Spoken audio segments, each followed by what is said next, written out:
आप देख रहे हैं उत्तराखंड लाइव न्यूज, खबरों की सच्चाई तक।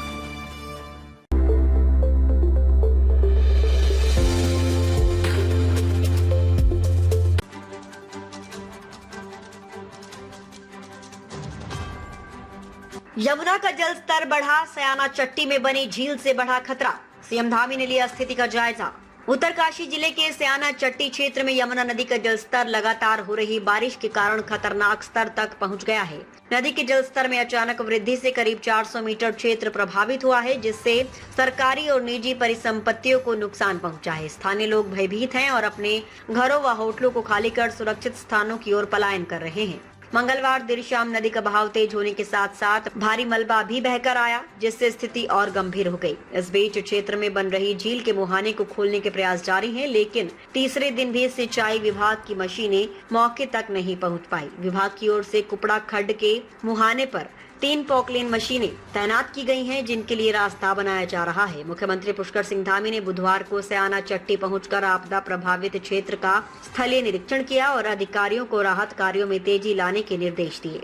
सिंचाई विभाग के अधिकारियों ने बताया कि यमुना नदी पर चैनलाइजेशन कार्य जारी है और झील के मुहाने तक जल्द ही मशीनें पहुँचाने की कोशिश की जा रही है। वहीं गंगोत्री हाईवे पर नलूण के पास मार्ग बहाल कर दिया गया है, जिससे स्थानीय लोगों को कुछ राहत मिली है। हालांकि यमुनोत्री हाईवे अब भी जंगल चट्टी और नारद चट्टी के पास 5वें दिन भी बंद पड़ा है। एनएच विभाग को भू धसाव के कारण मार्ग खोलने में कठिनाइयों का सामना करना पड़ रहा है। के सयाना चट्टी का क्षेत्र है, आसपास का क्षेत्र है, राना गांव से लेकर कुठौर गांव तक तमाम जगह पर आज ये आपदा की स्थिति बनी हुई है। और सयाना चट्टी में पिछले दिनों जो ये मलबा आ गया और मलबे के कारण से यहाँ पर अत्यधिक जल भराव हो जाने के कारण से 25 फुट पानी और मलबा ऊपर आ गया है और इसके कारण से यहाँ पर भारी नुकसान हुआ है। उसका मैंने सभी जगह में गया हूँ, देखा है।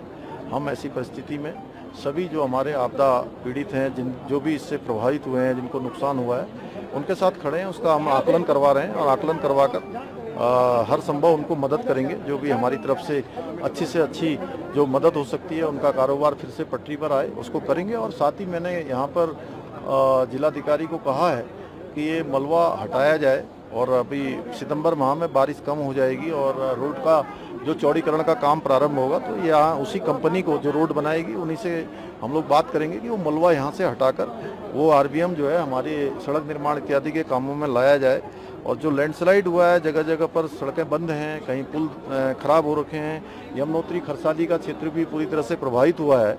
उस क्षेत्र में भी हमारा प्रयास होगा, क्योंकि सितंबर माह में यात्रा भी प्रारंभ होती है, तो उसको जल्दी से जल्दी हम यात्रा को करें। अभी धराली क्षेत्र में भी आज सड़क वहाँ तक पहुँच गई है।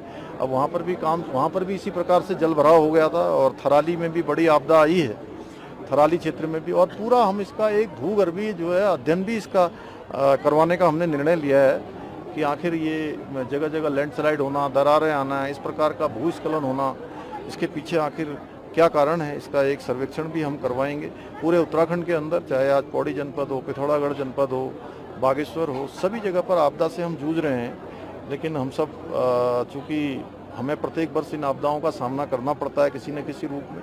इस वर्ष भी बड़ी आपदा आई है। हम सब लोग मिलजुल कर इस आपदा से भी उभरेंगे। सरकार सबके साथ खड़ी है। सभी जो भी काम होने हैं आपदा में, वो सभी काम जो है हम लोग प्राथमिकता से करेंगे।